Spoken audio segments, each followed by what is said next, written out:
All price God. ஆண்டவராக இயேசு கிறிஸ்துவின் நாமத்தில் அன்பின் வாழ்த்துக்கள். இந்த கால வேளை என் தேவனாகிய கர்த்தர் உங்கள் வாழ்க்கையில பெரிய பெரிய நன்மைகளை அவர் செய்வாராக. ஆமென். God bless you.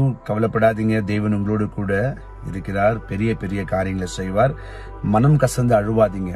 கர்த்தர் உங்களோடு கூட இருக்கிறார். உங்களுக்கு பெரிய காரியங்களை கர்த்தர் செய்வார். மகிழ்ச்சியா இருங்க. இந்த கால வேளையில வேதனை, துக்கம், இப்படிப்பட்ட காரியங்களுக்குள்ள நீங்க போகாதீங்க. என் ஆண்டவர் இருக்கிறார், பெரிய நன்மை அவர் செய்வார் என்று சொல்லி அவர் மேல உங்க பாரத்தை வச்சுடுங்க. கர்த்தர் பெரிய காரியங்களை செய்வார். நம்ம தேவனுடைய வார்த்தைக்கு நேராக கடந்து போகலாம். எடுத்துக்கொள்ளுங்க. எடுக்கூட 21 நாளாகமும் 22:16 வசனம் சொல்லுது, நீ எழும்பி காரியத்தை நடப்பி கர்த்தர் உன்னோடு கூட இருப்பாராக. எத்தனை பேருக்கு புரியுது இந்த வசனத்தோட அர்த்தம் என்னன்னு சொன்னா, நீ எழுந்து எந்த காரியம் செய்ய நினைக்கிறியோ அதை செய், கர்த்தர் உன்னோடு கூட இருப்பாராக. ஆமென்.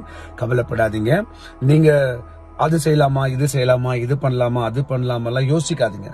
கர்த்தர் மேல பாரம் வச்சுட்டு நீங்க என்ன வியாபாரமோ இல்ல வேற எதுனா காரியங்களோ இல்ல எதுனா இருக்கட்டும், அவர் மேல அவர் நாமத்தை சொல்லி உங்க காரியத்தை நீங்க ஆரம்பிங்க. கர்த்தர் உங்களோட கூட இருந்து உங்களை ஆசீர்வதிப்பார். நீங்க எதை குறிச்சு கவலைப்படாதீங்க. ஒரு காரியம் நடக்குமா நடக்காதா, இது ஆகுமா அது ஆகுமா, அதெல்லாம் யோசிக்காதீங்க.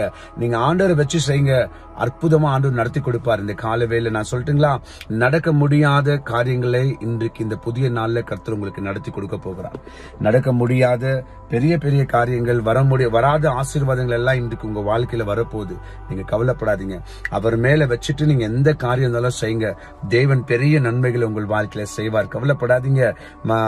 மனிதன் அல்ல, இல்ல வேற சில காரியங்கள் அல்ல, யாராலையும் எதுவுமே செய்ய முடியாது. ஆனா தேவனால எல்லாமே செய்ய முடியும். வேதம் சொல்லுது, அவரால எல்லாமே செய்ய முடியும். அவர் நினைத்தா சகலமும் நடக்கும்.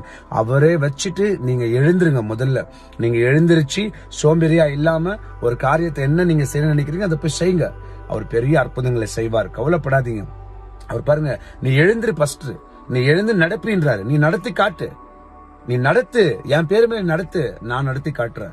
நீ என் பேர் மேல எடுத்து அதை செய், நான் உனக்கு செஞ்சு காமிக்கிறேன். பெரிய அதிசயங்களை கர்த்தர் செய்வார் இந்த புதிய நாள்ல. ஏதாவது நீங்க பயந்துக்குன்னு அந்த காரியம் பண்றது வேணாம், இந்த காரியம் பண்றது வேணாம், நோ, எடுத்து பண்ணு.